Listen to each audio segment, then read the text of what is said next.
Are you familiar with FBI Special Agents Kyle Seraphin? I'm familiar with the name.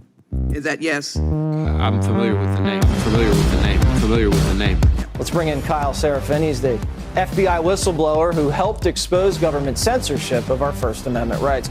Now, we only have this memo because a recently suspended FBI agent called Kyle Seraphin brought it to the public. And we're grateful that he did. Kyle, thank you so much for joining us tonight.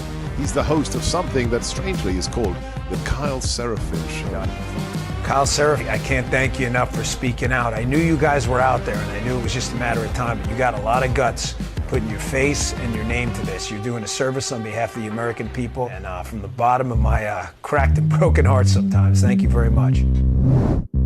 Take a look behind the curtain with a real whistleblower and American patriot. Prepare to embrace the uncomfortable truth because this program has no time for comforting lies. Here is civil liberties enthusiast, Second Amendment defender, and recovering FBI agent Kyle Seraphin.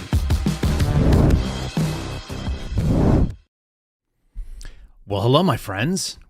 Welcome to the Kyle Seraphin Show. Today's Wednesday. It is August the 28th. We're rolling live right now on Rumble, and we're rolling on Twitter and X, or whatever you call it. We're on YouTube and so on. You guys know, I want to say a big thank you to those of you who have joined our locals.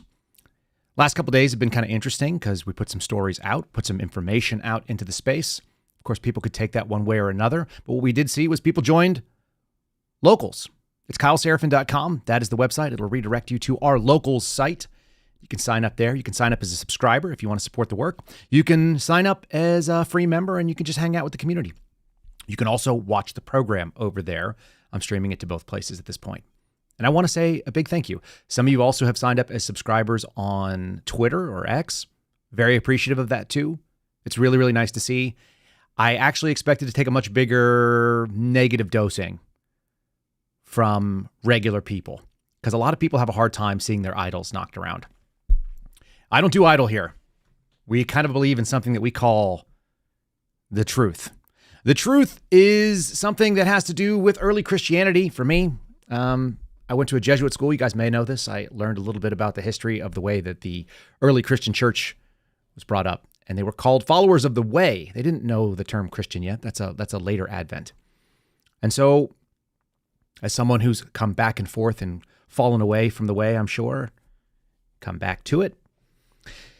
The way is also part of a longer little phrase. The way, the truth, and the life, the way that we are sort of given this example here on earth. I am a very imperfect version of it. I am actually a lot more nasty and mean than I want to be. I would love it if I was better, but I do the best I can do. I'm going to keep trying. We're going to aspire to more. But the truth is very important for its own sake. Truth with a capital T. It doesn't care about politics. It doesn't care about elections. It doesn't care about people or politicians or who you like or who you don't. The truth cares about principles that are eternal and things that are immutable. And the truth is interested in preserving that which is accurate and good. It's often inconvenient and it's often uncomfortable. So if we are interested in the truth, then we're going to upset people that we love, people that we like, people that we would otherwise get along with. And if you're willing to compromise that for money or for power or for position or for not having an uncomfortable conversation with a colleague, then I'm not interested. And I've never been interested. I'm actually going to read this before we get started with any sponsor. I'm going to read something to you. I posted it on Twitter if you guys follow me there. Many of you do, but you may not have seen this. I came across a lot of this stuff. I keep going back to the well of how the hell did we get here? Because there was an allegation made, and I'm going to play it actually, because I'll let him say it in his own words. Dan Bongino had something kind of nasty to say about me yesterday. And not just me, but also my friends, the suspendables, the people who lost their jobs. Some of them are still in that fight. Garrett O'Boyle, I see him in the chat. If you guys are not following GOB Actual anywhere that you're on social media, you're making a mistake. You should do that. You will be better off for it. They made decisions based on principles, and the consequences be damned. Full speed ahead. Don't worry about the torpedoes.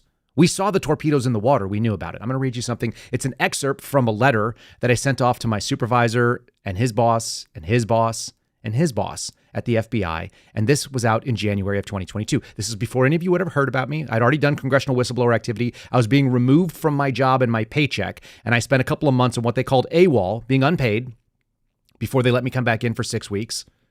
I sat in a corner, literally had my desk taken. I got moved into a corner by myself by a copy machine, where you'll be amused to find out, but I printed off a picture of Ronald Reagan holding Uzis and riding on a velociraptor, and Donald Trump standing on a tank with a golden bazooka. You've probably seen these cartoons. And I put them up next to me. And they were historically amusing things that I thought would be sort of irritating to the lib idiots that I worked with. Because I did work with some real lib idiots who wore their politics on their sleeves, who took the day off to watch Ketanji Jackson Brown, who we're going to talk about later, doing something. And so there I am, sitting January of 2022, no paycheck, at home, and I penned this, and I'm fairly confident I penned this on my phone so I could send it in the email system, which was unclassified. And so it said this, in part, this country represents a righteous ideal to me, and one that I would still sacrifice my life for. And whether the FBI or the military or any other position that I hold, I dedicated my life to protecting the legacy of our forefathers and trying to preserve the country I was blessed to grow up in for my children. This is what this has always been about.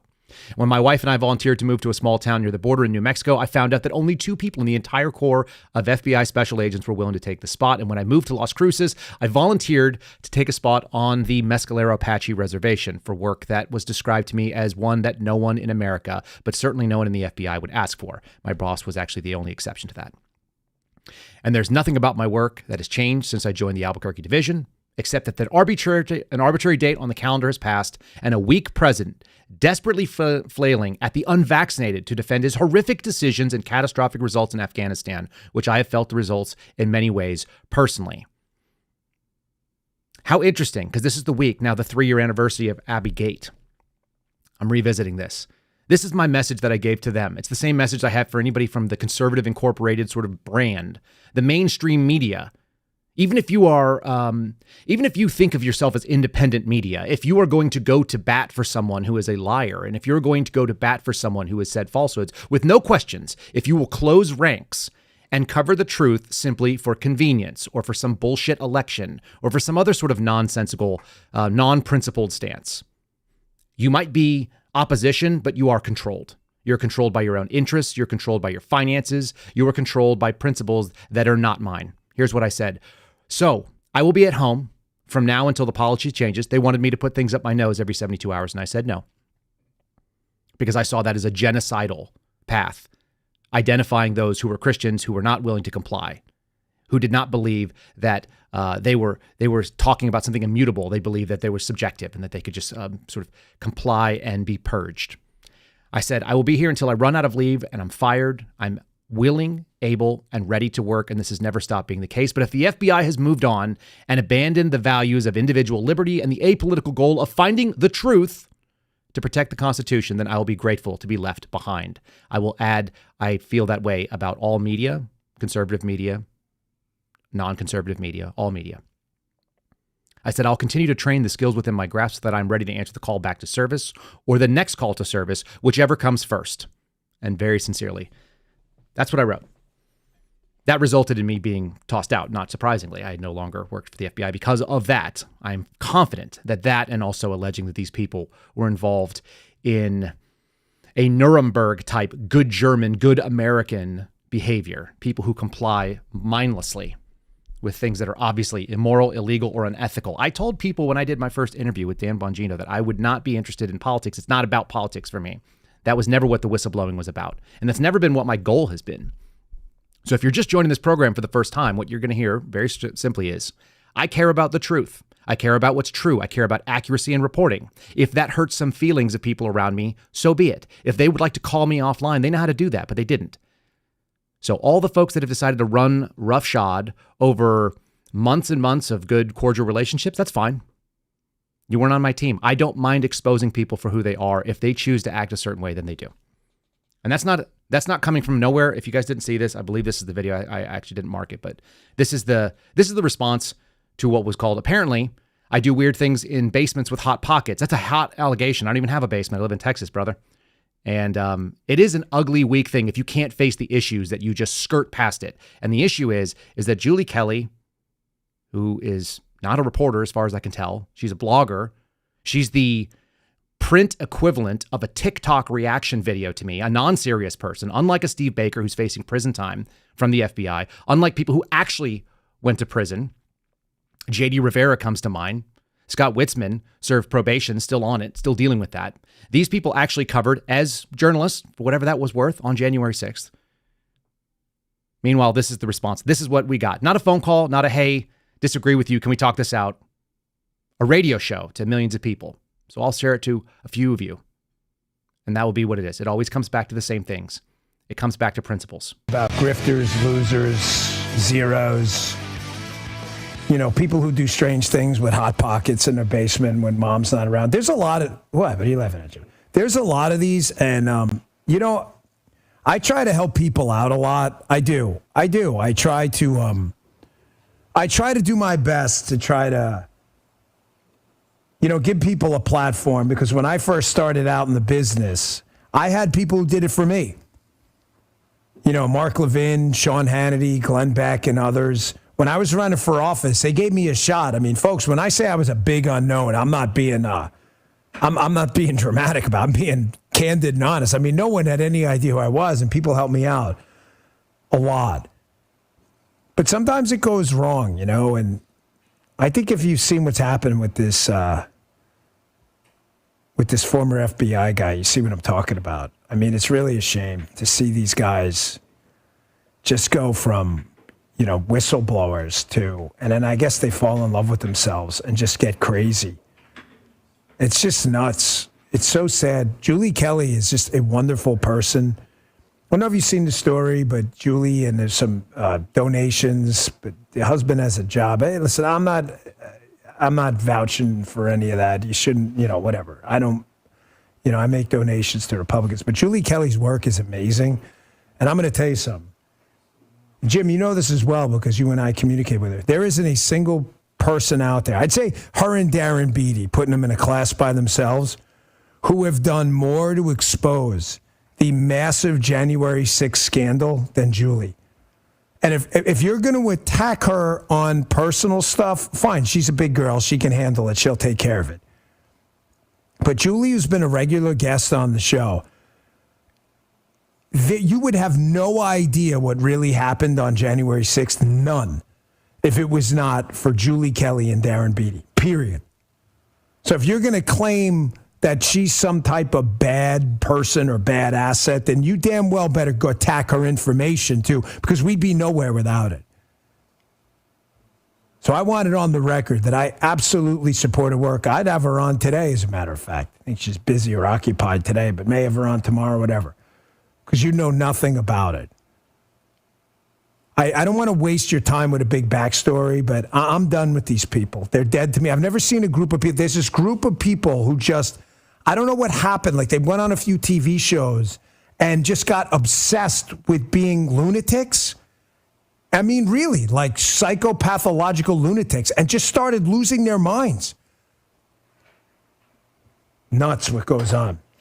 Moving on, though. Don't address the point. Don't bother me with the facts. I already have an opinion. If you guys haven't heard that was from the radio show, so it didn't make it on the podcast. If you're a regular podcast listener, that's the take. It's pretty disappointing. That's from the same guy that I got on a phone call with when no one had heard my name, and I didn't have any interest at all in being in the media. If you thought that this is what I wanted with my life, you are very much mistaken. I had people telling me I should have a podcast for years. I wanted to be an FBI agent. I wanted to do my job. I wanted to go get bad guys. I wanted to carry a gun for a living and go out there and be the person. In the Air Force, there's an airman's creed that talks about being your nation's sword and shield. That was my goal. That was the plan. Doesn't work out. But my dream was not to run a podcast from a spare bedroom in a rental house, however nice it looks. That wasn't the goal. And I certainly didn't fall in love with myself on television. I despise television. I hate being on television. And I cannot tell you how many times I've turned down television. OAN, Newsmax, Fox. I turn them all down. I don't like the media. I don't like the format. I don't like the medium, the way that it conveys short information that's not true. I'm interested in the truth, so long form is all I really care about doing. And radio is about the shortest version of it, 15 to 20-minute interviews. You'll notice not a lot of short hits from Kyle Seraphin out there anymore. Not because people aren't asking or didn't ask. I just stopped answering those requests, and I don't do it. So you're going to do cover. You're going to cover for people, knock yourself out. Here's some more of the donations. I found these on the state side. I didn't even realize this. The address that's unblurred, don't worry about it. It's a big corporate building. It looks like it's probably her husband's office for All Circo, which is his lobbying firm. But there you have $6,000 to the Secretary of State, who is the current Secretary of State that runs the elections in Illinois, who beat out a Republican for that seat. $6,000, end of January of 2022, deep into the Biden era, well after January 6th. And additional contributions for Summer for Chicago. The Summer for Chicago campaign listed itself as for Kurt Summers and any Democrat running for office in Chicago. She gave $1,500 there and $2,000 to Friends of Fox, or Friends for Fox, which is Kim Fox, who's the prosecutor that went after Kyle Rittenhouse, that allowed all the things that happened under George Floyd. Answer for yourself. I don't need to. The facts speak for themselves. The truth is a lion. I just let it free. You guys deal with it. Seb Gorka decided to come after us too. Look, none of those people are getting removed from my intro because they had nice things to say when they thought that I was on their team. And all those things are still true. I'm still the same person. I haven't changed at all. But if you've decided to morph on, move on, shame on you. Honestly, shame on you. You should feel shame. People that do not move on from us, our friends over at Catholic Vote, catholicvote.org. There's some really good stuff in the Loop today. I'm going to highly recommend that you guys get the Loop if you want to be informed. If you want real fresh takes of honest reporting, you're going to find it at catholicvote.org. Actually, the president does live outside of Chicago, Brian Birch. Really, really good guy. A solid man. The deal that we have for our sponsorship was done on a handshake over breakfast. We did it over like bacon and eggs, like two regular men, and we've never put anything in writing. And they've supported us since April of last year. That's something really special. Those are people that you can get behind. You can follow their social media. It's at Catholic Vote. It's on Twitter, on X, whatever. It's on True Social as well. They don't use it nearly as much. It's also on YouTube. So if you're on YouTube and you haven't followed their channel, look for some new stuff coming from us over there. But Catholic Vote is a great organization of good people, and they have lifted my family from the possibility of having to compromise on the truth, which we wouldn't do anyway. We would have gone starving. Instead, we're not starving because of folks like them. So I'm incredibly appreciative, and I want to lead off with a story from them, if that's acceptable. Let's go with this one, because I think this actually does tell us a little bit about the country. Let's talk about what's true. Zuckerberg, the media censored post in 2020 and 2021 after communications from the FBI. And the Biden-Harris administration, which we're now having to add the Harris because they've swapped in their candidate. They've done the Indiana Jones swap, have they not? Mark Zuckerberg was on the Hill, and he sent off a letter and was addressed as of Monday to Jim Jordan, talking about his regret for censorship. Why does Mark Zuckerberg now regret the censorship regime? I think he kind of accidentally dropped it. He thought he was excusing something, saying look, our behavior was totally because the FBI is so credible. And then he realized, there's not a lot of faith in the FBI, particularly in people on the right, which is about half this country and maybe more. They wrote a letter saying that the FBI warned us about potential Russian disinformation operations on the Biden family and Burisma that would lead up to the 2020 election. And so therefore we had to squash it. And so we know that conservatives were squashed, and now they're sorry about it. He wants to let everybody know, particularly the House Republicans, that they are going to say, okay, we did the wrong thing and we know it. We want to apologize. Why are they apologizing right now? Let me weigh in on my thoughts on this, because there's a meta-analysis to go on here, talking about Meta. Meta owns Instagram and Facebook. And while I'm not on Facebook in any meaningful way, we do stream there, and some of you are now actually watching over there, so thanks so much for doing that. Usually there's like a couple. But our stuff is still censored there, is it not? You guys have tried to share information about gold that we put out the other day, which, by the way, all of the people that we're just mentioning, they all get a lot of money on these gold IRA companies, don't they? There's a lot of money to be made. I can't tell you how crazy it is that after I had 3,000 followers, we've got over 22,000 now on Rumble alone, almost 145,000 and change over on X. But when I had 3,000 followers, I had people approaching me, offering me $3,000 a month to advertise gold IRAs. And I said, no, That's $36,000 a year that we turn down here. Why? Principles. It's not about money for me.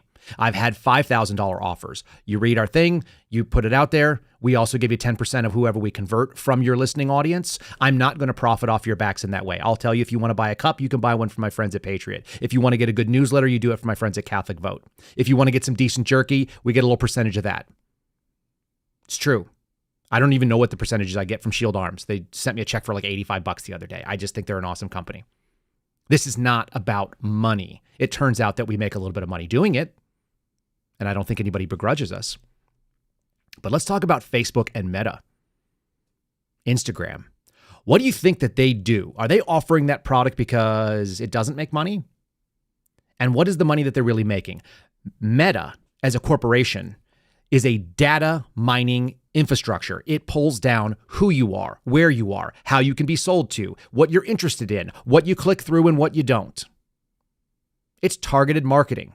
They sell who you are to their audience of advertisers. That's what they do. You think that they don't have an incredible read on what the American population is really actually thinking. Forget polling. I could give two craps about 1,600 people that answered a phone call and said yes or no to some weirdly phrased questions. Meta is an information company. That's what big tech is. Google is an information company. They are interested in who you are and who all of us are. Mark Zuckerberg knows what this country is about right now, what the people in this country think in a way the FBI could only dream of having access to. You think that he's coming and apologizing to House Republicans because he doesn't see a groundswell of support behind reasonable policies in opposition to what's happened in the last 3.5 years underneath the Biden-Harris administration? Because I don't.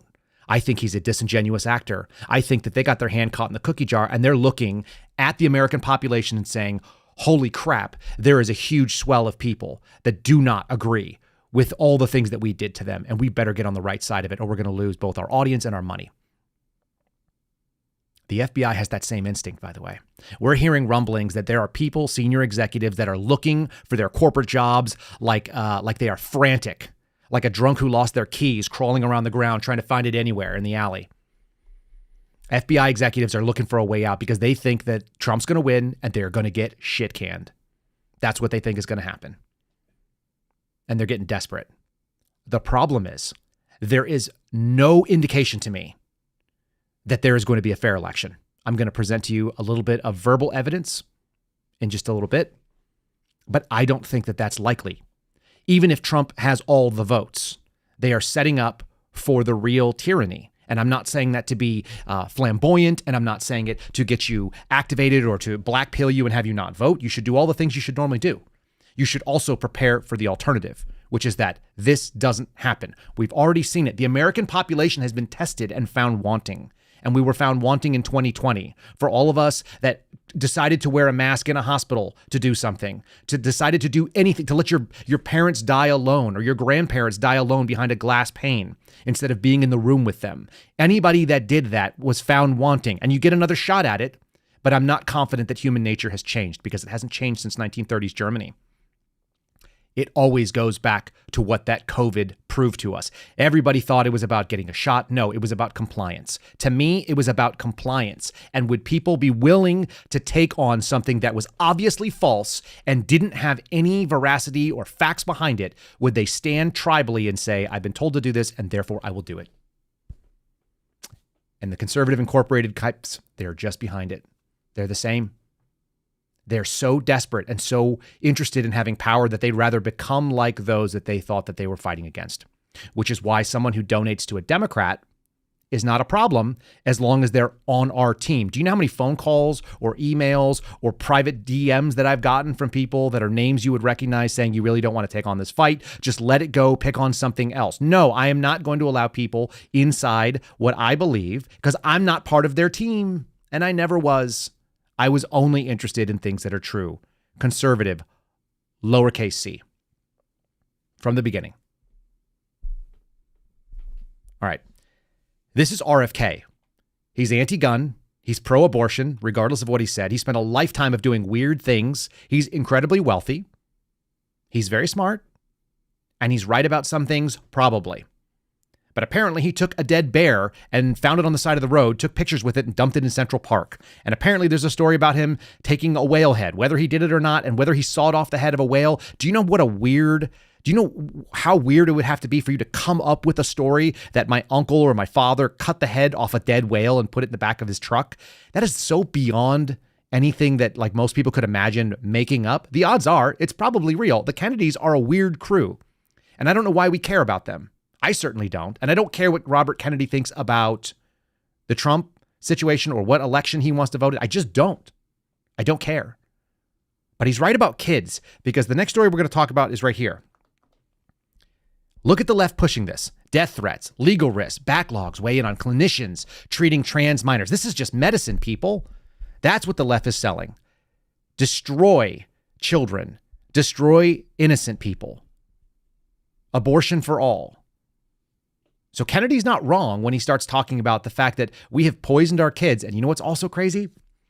When you write for a big agriculture group and you're pushing things like Monsanto and GMO foods, which we've all seen the results of, Kennedy puts a pretty good point on the fact that we have something broken in our food system. And unfortunately, before the MAGA grift, Julie Kelly was writing about that because that was the thing she was trying to push. Why? Because that's how her bread is buttered. Because her husband, as we talked about yesterday, made more than $12 million in an 8-year period lobbying for groups like Big Agriculture. And she decided to sign her name onto like some ghost written pieces by Monsanto. Here's RFK. Percent of our children 120 years ago, when somebody was obese, they were sent to the circus. There were case reports done about them. Obesity was almost unknown. In Japan, the childhood obesity rate is 3% compared to 50% here. Half of Americans have prediabetes or type 2 diabetes. When my uncle was president, I was a boy. Juvenile diabetes was effectively non-existent. A typical pediatrician would see one case of diabetes during his entire career, a 40 or 50-year career.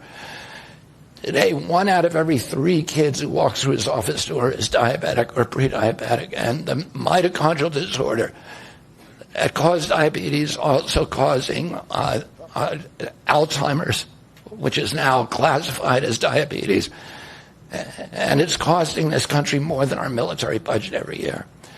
There's been an explosion of neurological illnesses that I never saw as a kid: ADD, ADHD, speech delay, language delay, Tourette's syndrome, narcolepsy, ASD, Asperger's, autism.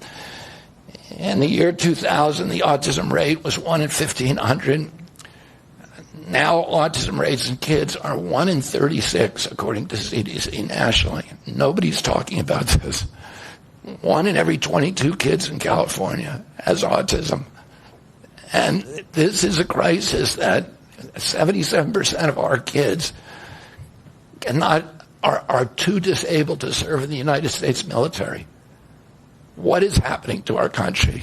And why isn't this in the headlines every single day? There's nobody else in the world that is experiencing this. This is only happening in America. About 18%, and by the way, there has been no change in diagnosis, which the industry sometimes. Right. It hasn't been changed. They do have better ways of assessing it. But how about all of that? How about Western values say that we care about our children and that's the reason for it? Just like I read in my letter, I don't care about America for me as much as I care about it for my children. So what the hell is wrong with us as a country? What is wrong with people who are not willing to look after the next generation? It's a biological cliff that we are looking at. We are making a group of human beings that we are supposed to be able to protect and give everything that we have for them. How many of you that are parents would not lay down your life for your kids? There's not a lot of things that most people will die for, but their kids is really up at the top of the list, I would bet. Most people won't die for their faith, but they would die for their kids. They would cave on something, but it's really hard for you not to put a line down in front of your kids. And this caused the other Kennedys to go after. His voice, by the way, this sort of spasmodic dyspnea, I think it's what it's called, or dysphonia. This apparently is like a genetic condition that runs down a number of the Kennedys.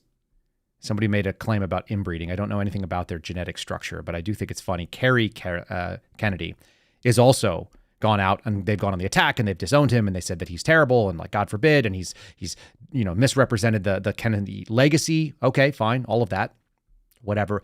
Here's what I found really interesting in this clip, which is a couple of propagandists speaking, by the way, very wealthy ones at that. Listen to how she says they need to re-elect Vice President Harris and Coach Walz. What do you mean re-elect? You're getting ahead of yourself a little bit here. I think she used the wrong word, but it is interesting that they actually think that they've already won this. That's what it tells me. You think we're having an election? But why do you feel so compelled to speak out at this moment? I think this is really the stakes this November couldn't be higher, which is exactly why my whole family will be fighting so hard to reelect Kamala Harris and Coach Walz, who've been champions for the values that my family has fought for years. Donald Trump is the polar opposite. He's a threat to the most basic freedoms that are core to who we are as Americans, the right for women to control our bodies, the right to live in communities safe from gun violence, to love who you love.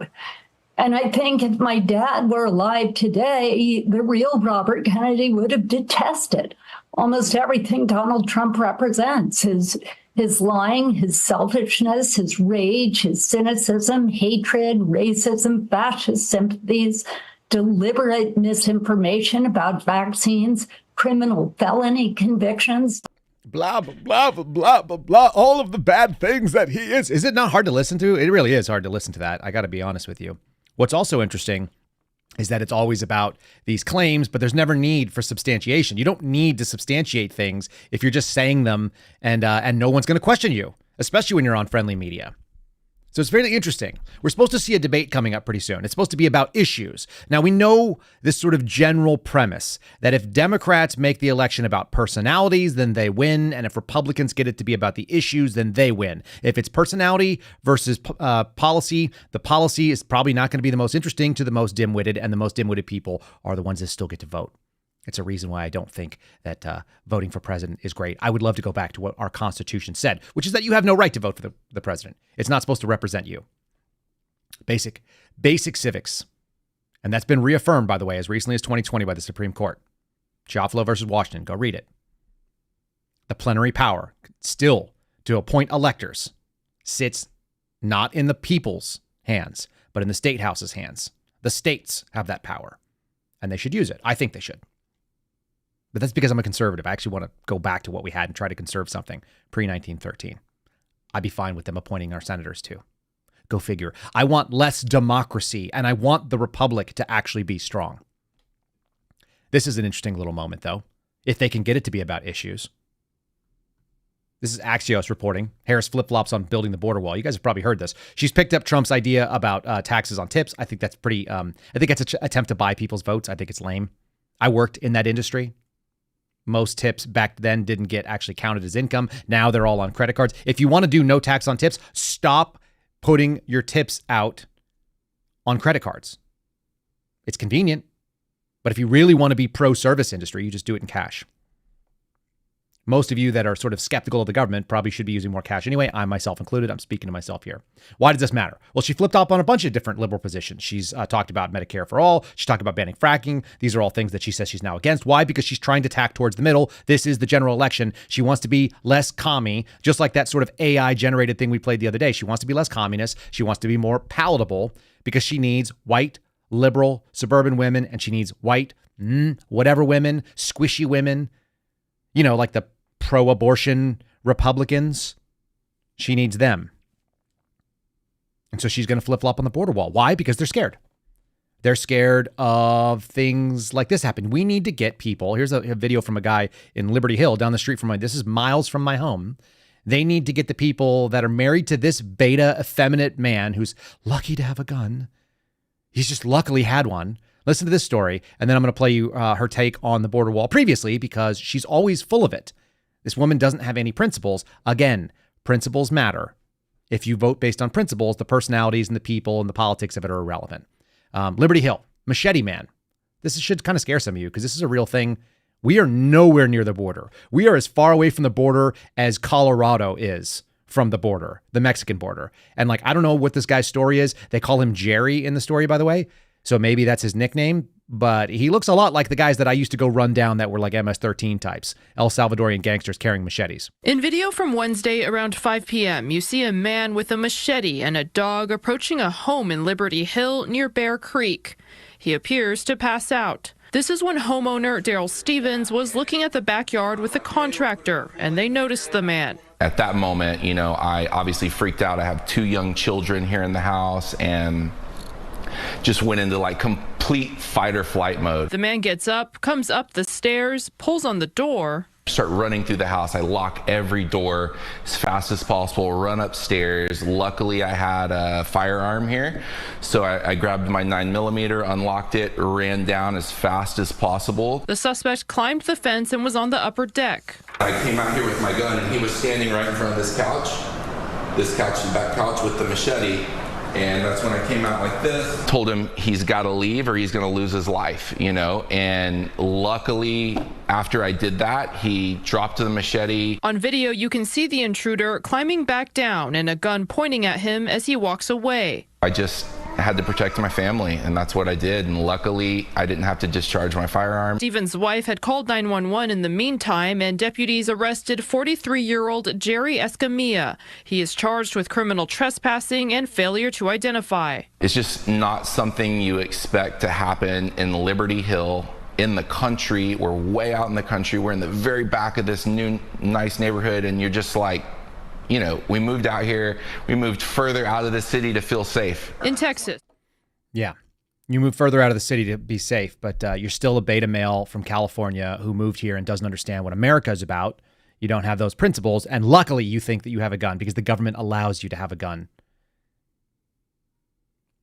He didn't have to discharge his firearm. Now someone else is going to have to deal with that guy. That was a threat to your family. That's what's called deadly force situations, folks. When someone poses an imminent danger of death or serious physical injury to yourself or to your family, to another person, you use deadly force if necessary. And in that case, they're trying to get into your home. They're on your flipping balcony. They climbed up your house on the side of the siding to get in. Are you kidding me? Why are you asking questions? Why are you threatening him that he's going to lose his life? He forfeited his life. Do you know why? He showed you that getting into your house was more important than keeping his own life. It's men like that, males like that, let's call them. Let's not call them men. Let's call them males like that are going to enable people like Kamala Harris. And I guess he probably also watches The View. So here's a little taste of what she thinks about the border wall. Again, we're all border states if they're going to fly these people to you, if they're going to move people. And it doesn't matter whether that guy's an illegal immigrant or not. He fits the perfect profile of people carrying machetes and willing to do violence to you. We've seen examples of it, so I don't care if that guy is or not. It's the default position that we assume. First question, my wife says, oh, was he an illegal? We don't know. The news is not going to report about that. It's inconvenient. The right-wing media might spin it up because it's good for outrage. All I care about is somebody tried to do something and we have a person who is on the ballot for president who says that you shouldn't even be able to own some guns. I'm coming down there with a Spear LT, 7.62 suppressed. And I'm going to drop a couple of like AK rounds right into his face, even though I don't like AKs. And yeah, I might even shoot for the head at that distance because I don't want him getting up with a machete. If any of you guys have ever seen knife wounds, I've treated them as a medic. They suck. And a machete might as well be called a sword.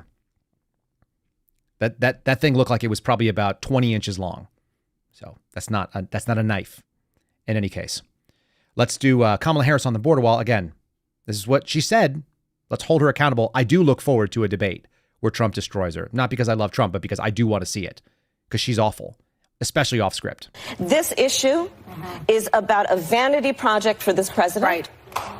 And it is a problem of his own making. Right. And listen, when I travel this country, folks have plenty enough problems that they need their president to focus on, instead of a wall that, by the way, because I was a prosecutor for many years, including the Attorney General of California, I specialize on transnational criminal organizations. Yeah.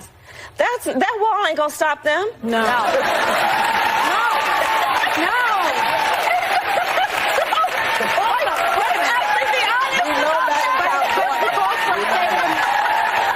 I can't do it. There's actually more talking at the end of it, but if I had to sit and listen to her cackle more, I'm not going to do it. That wall ain't going to stop them. Really? Why did you have it at the DNC? Why did you have security at the DNC? Checking people's IDs. Steve Cortez did a really nice version of it. He said, oh, I'd like to go and bring this guy in. He's a Venezuelan migrant. He'd like to come in and see the people that wanted welcome to America. Well, you can't come in without ID. Oh, weird. You need ID to go into the DNC, but not to vote. That's what their push is. So yuck it up, y'all. I also want to bring it back to the Afghanistan situation, because that is something that is going to come back and haunt us. We left a lot of military equipment, billions and billions and billions of our taxpayer dollars, funded weapons for our sworn enemies, people that some of you in the chat actually went out and physically engaged in kinetic warfare. We're going to do it here now because we've given them all the tools to be able to build up their stronghold again. So let's see you're accountable for that. This is another example of the mainstream media. They want to prove how smart they are by giving people their opinion, by saying their opinion, by giving their opinion and not letting the guests that they brought on speak. This is just silliness. Eventually, John Kirby gets to answer his take on ending the longest war in America and why it was such a good thing for the Biden administration. Let's hold them to that. Let's hold these issues out there to people. But, today is the third anniversary of that Abbey Gate attack that killed 13 of our servicemen. And I know you've addressed that today by saying today our longest war is over, but our commitment to preventing attacks on the homeland, our people, will never be. But as you know, John, a lot of people hearken back to Joe Biden saying that the truth is I'm the only president of this century, this decade, that doesn't have any troops dying anywhere in the world like he did, referring to Donald Trump, when in fact that was the case. And besides those 13 who died, 2 Navy SEALs who were killed in January of 2024 while attempting to board a ship bound for Yemen. And he has never clarified it himself or apologized for those remarks himself. I know he offered praise and recognition of these soldiers' bravery 3 years ago, but he has never corrected the record to say, I was wrong and I was callously wrong. What he was referring to, and he understands that there were family members that, that didn't like that, but what he was referring to was the fact that he ended America's longest war and that we don't have American troops, on the ground in major ways fighting overseas wars. Now, that doesn't mean that we don't have troops in harm's way. Of course we do. We have some in Iraq. We have some in Syria. We have some at sea, and certainly we have some in the air every single day, and he knows that. But it's very little comfort, right, to those families, John, and I don't want to extend this beyond. It's very little comfort because 13 service members did not come home. And we're still at war all over the globe. So he's acting like we got out of conflicts. But what they've done under this administration, if they are held to account for the politics of the policies that they engaged in, and they should have some political accountability for it, is that they abandoned people. They got people killed. My friends have been in firefights right now, like running firefights over and over again. Still in Iraq. It's still ongoing. They're funding Iran. They've given them all this money, and then they're surprised that they're hacking and trying to put up assassins coming after Donald Trump. Are you serious? These are direct results of policy. So, how about Kamala in her own words? How did she feel about that withdrawal? And by the way, they've agreed to do one sit-down interview. They said that they would do a sit-down interview. They're going to do a sit-down interview. They've got, a day or two to do it? They're going to do it with Dana Bash. Isn't this Dana Bash? I think this is Dana Bash. Just made a really big decision. Afghanistan. Yes. Were you the last person in the room? Yes. And you feel comfortable? I do. And I'm going to add to that. This is a president who has an extraordinary amount of courage. Oh, it was very courageous for him to abandon people and to destroy something over there. Okay. Well, that's who she's going to interview with. That's how she's going to give the real truth to the American people. It's very simple. She's going to go to Dana Bash, a woman who softballed that as much as possible. How about, people actually died? Are you cool with that? Does that feel good? She came up laughing when she did the interview coming off the plane on that same day. Isn't that something?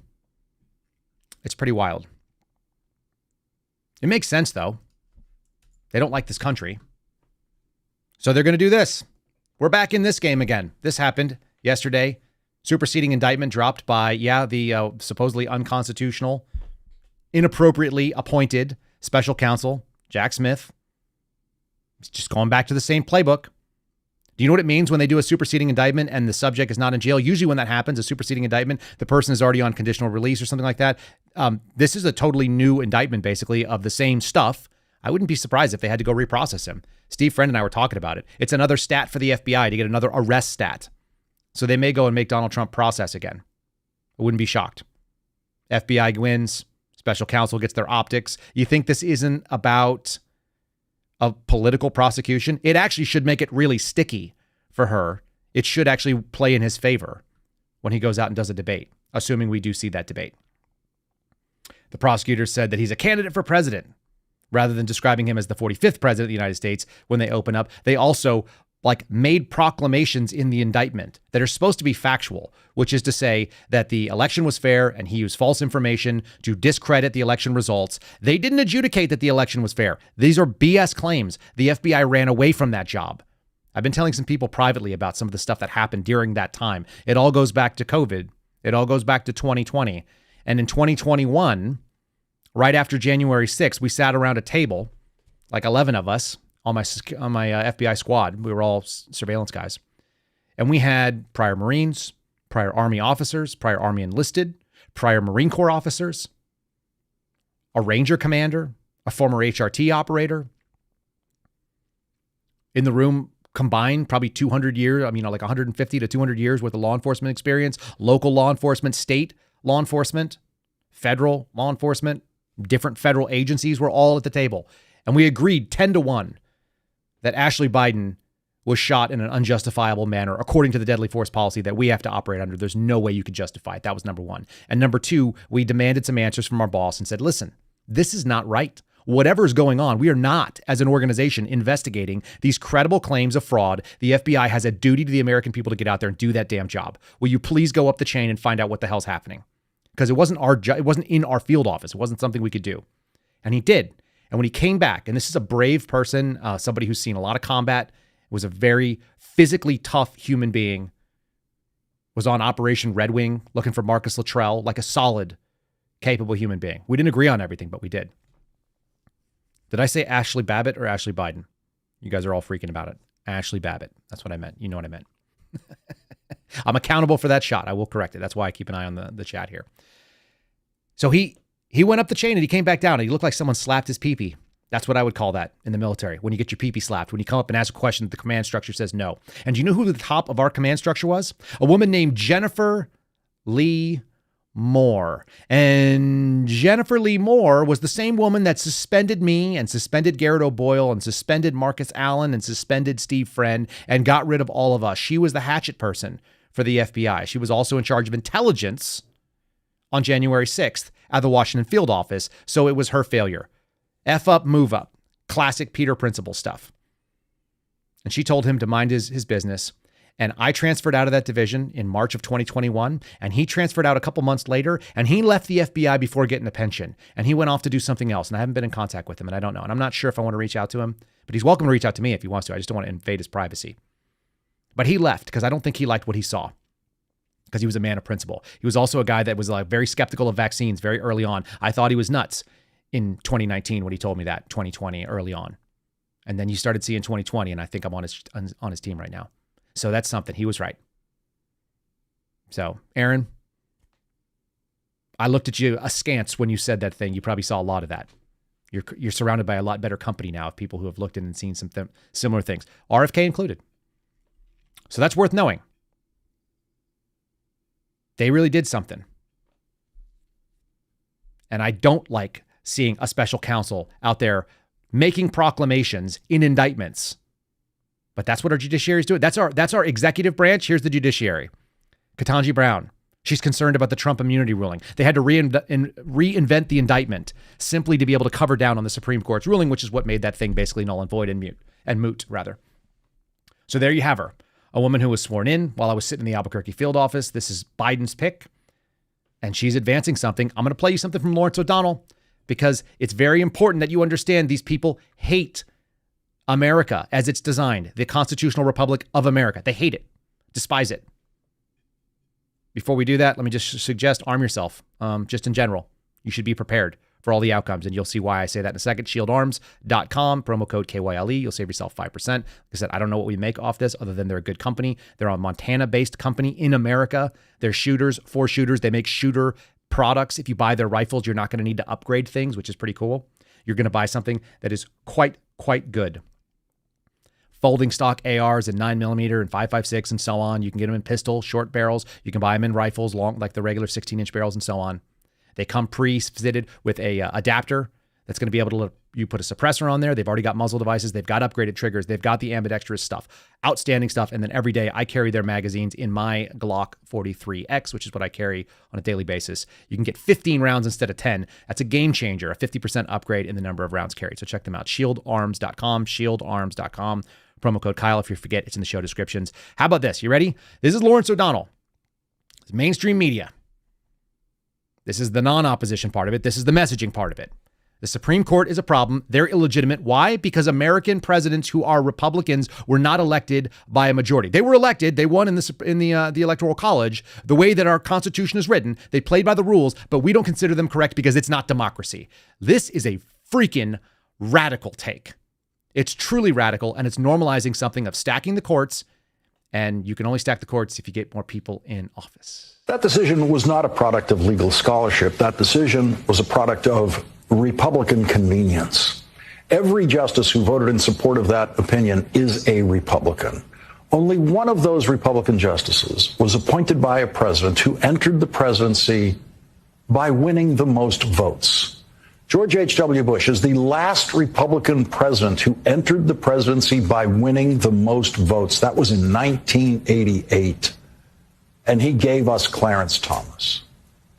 If you lived in a democracy where the candidate with the most votes wins, there would be no other Republican justice currently serving on the Supreme Court. Clarence Thomas would be the only one. The current composition of the Supreme Court stands, in my view, and in my view alone, as a stain on America's claim to the world that it is a democracy. In no other democracy in the 21st century would 7 out of the 50 states decide presidential elections through an electoral contrivance created in a slaveholding country 235 years ago, a contrivance they tried to make sound serious by calling it a college, the Electoral College.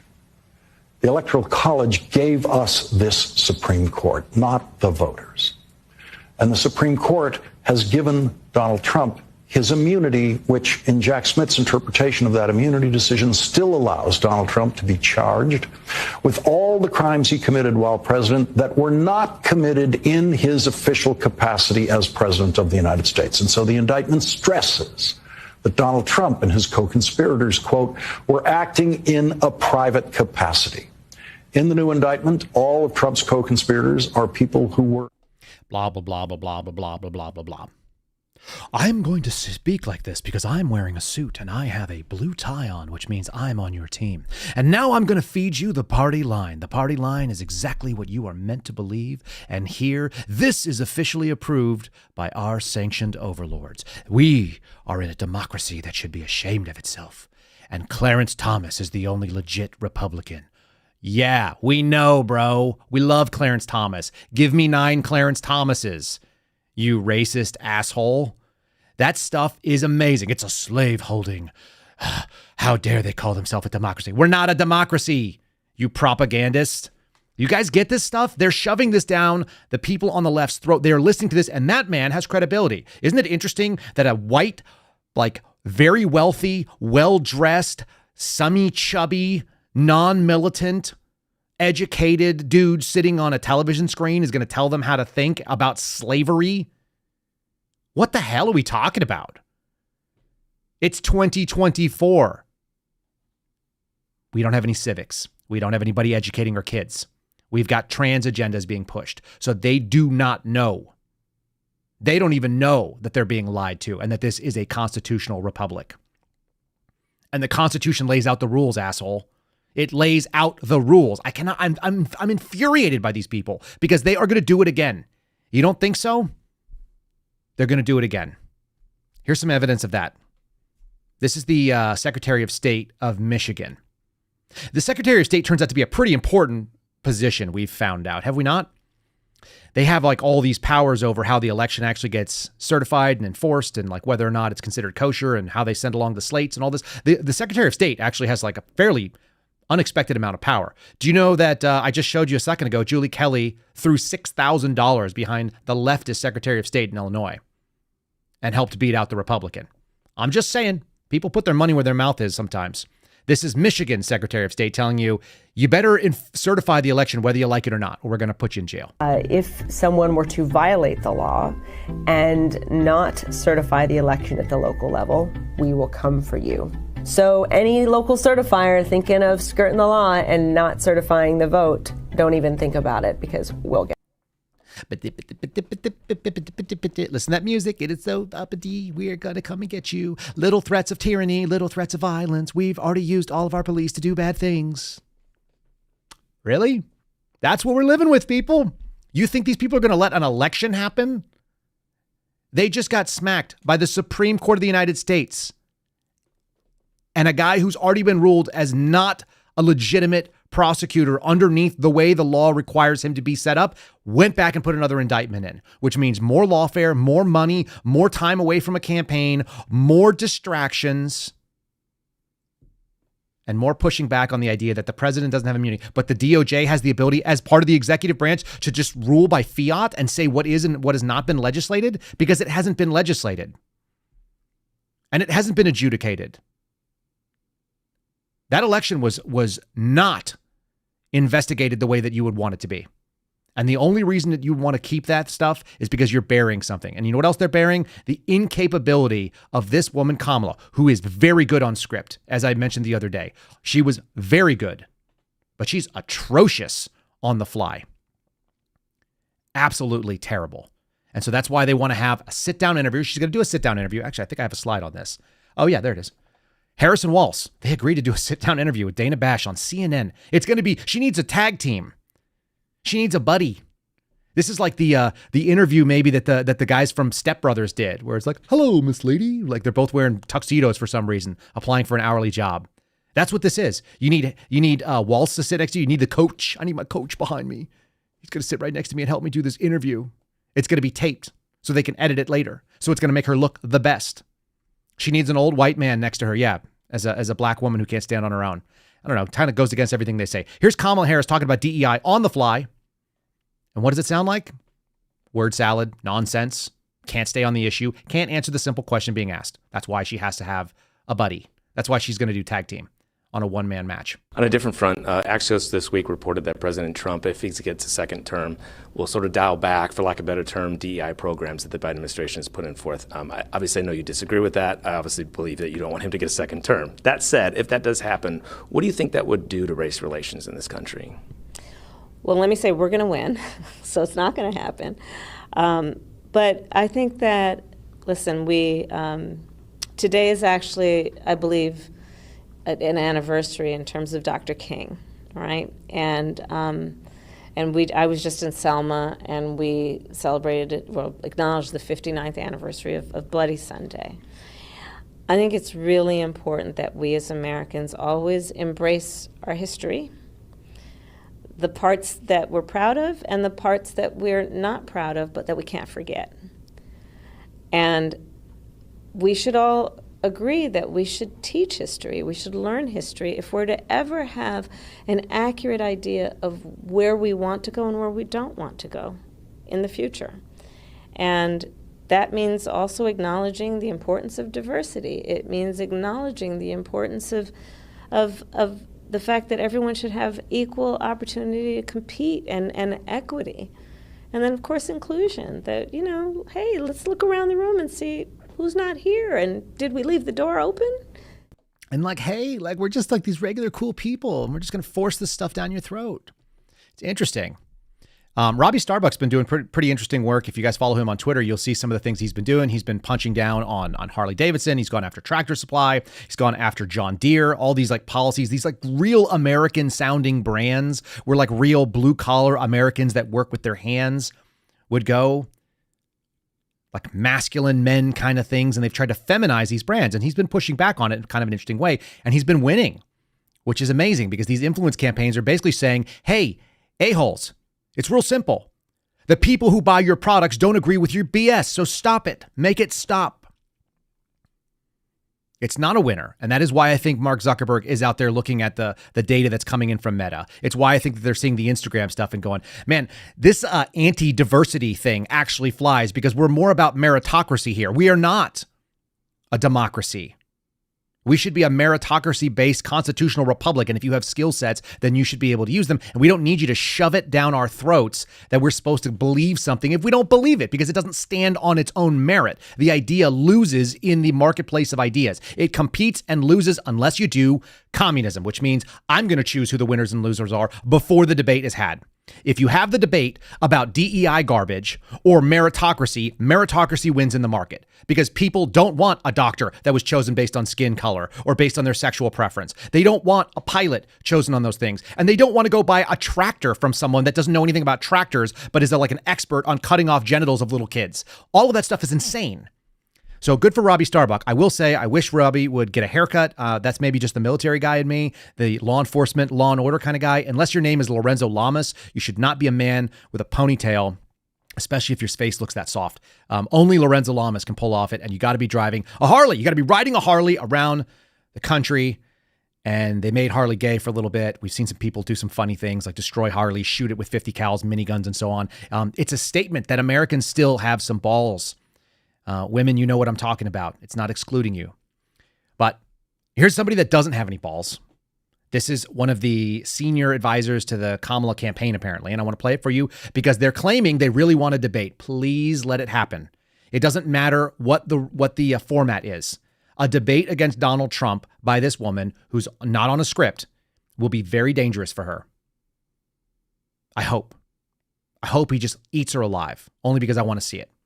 But this guy says they want to have a real debate and they want to see the real Trump and they want to let the American people decide. That's why they want to do a real unscripted interview, except they need a tag team, and it's Dana Bash. Well, the vice president thinks that the American people deserve a real debate where the candidates can go back and forth in real exchanges to talk about the issues that matter and to respond in real time to what you would see from President Trump, outlandish lies and attacks. And so we want that opportunity for the American people to see Donald Trump for who he is. Not censored, not muted, but the unfettered guy that he is going to be if he becomes president again, especially now that we know that the Supreme Court has given him the authority to have unfettered power. Oh, okay. The Supreme Court gave him unfettered power. No, the Supreme Court said that there is a certain thing that's known as executive privilege, and executive immunity is obviously the case. It's the reason why the AG has the ability to allow certain illegal activities to take place in order to get a prosecution. By the way, the FBI actually went along with doing that very recently, and it included letting somebody into this country from Pakistan who was supposedly going to go and kill Donald Trump.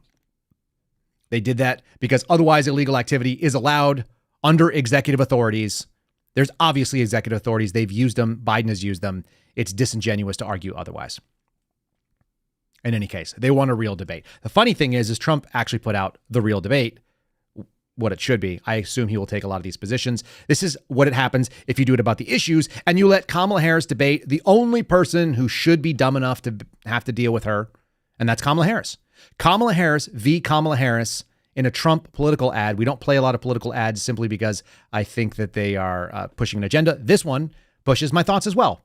She's a dim bulb, especially when you hold her up against her own record, which is flip-floppy, as we talked about on the border wall. There's many other issues. She has a real hard time defending the economy. She is essentially an incumbent running against her own administration that she is a part of, trying to argue that she's an agent for change. We cannot let them have it, like the cake and eat it too sort of scenario. So enjoy this. This is quite fun.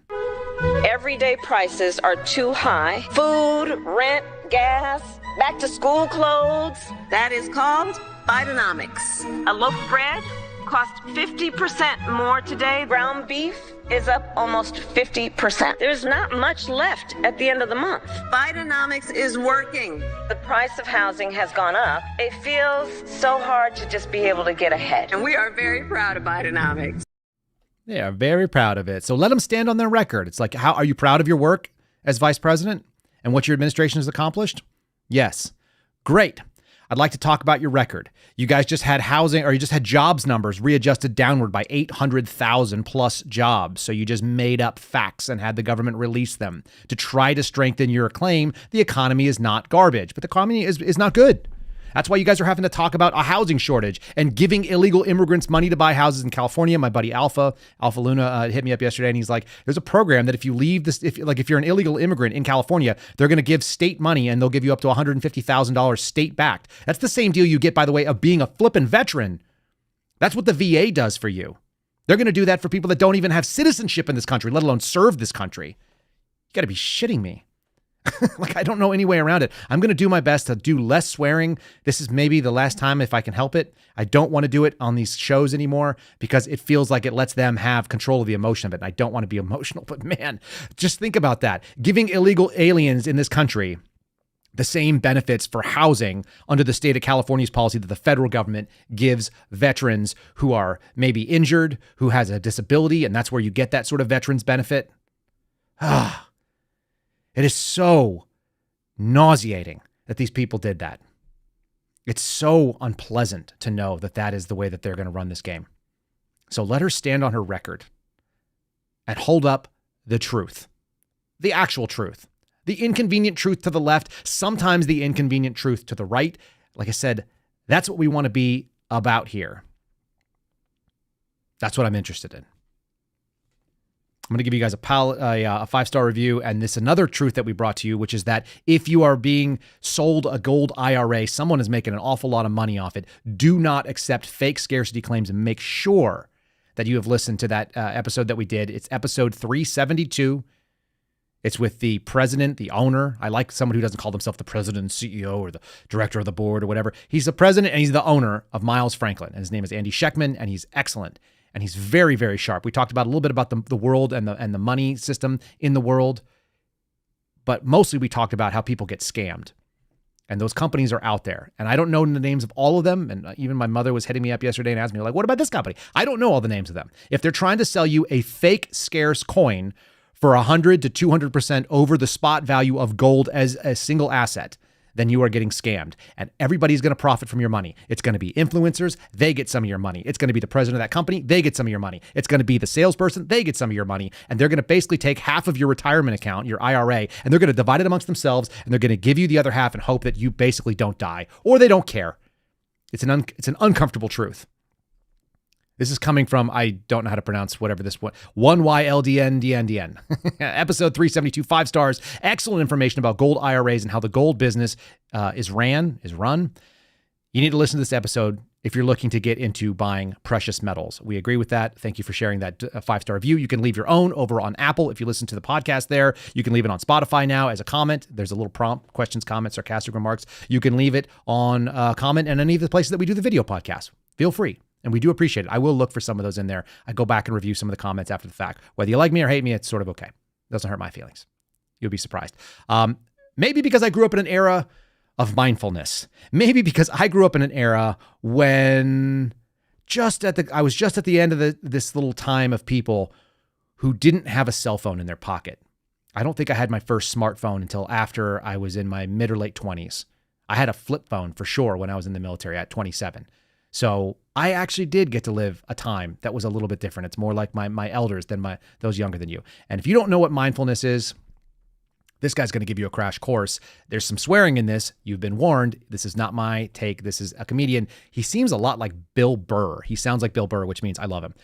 Enjoy this little palate cleanse for the day. Because nobody, when I was a teenager, mentioned the word mindfulness. And do you know why that was? Because we were mindful half of every fucking day because we didn't have a choice. We didn't have a fucking cable service in our fucking pocket.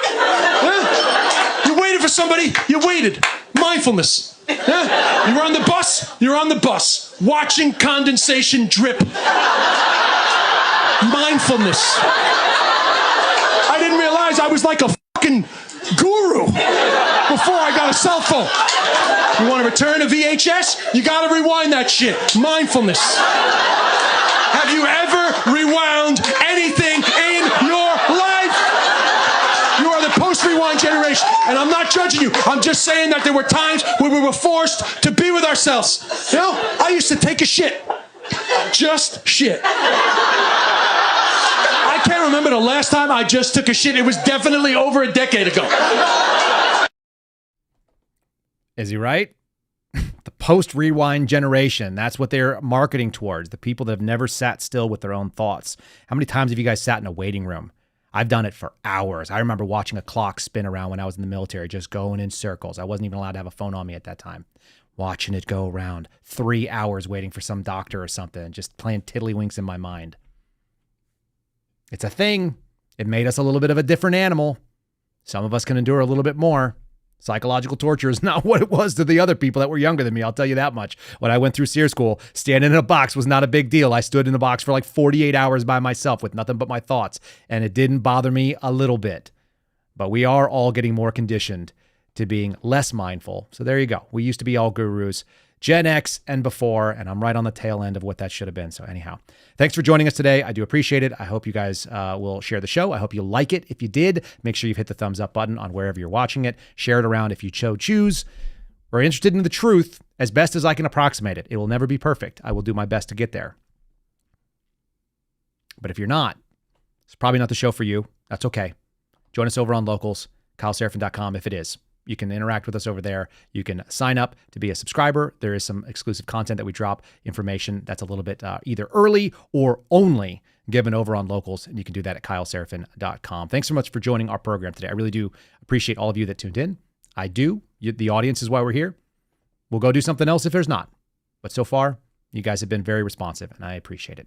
God bless you. See you again tomorrow.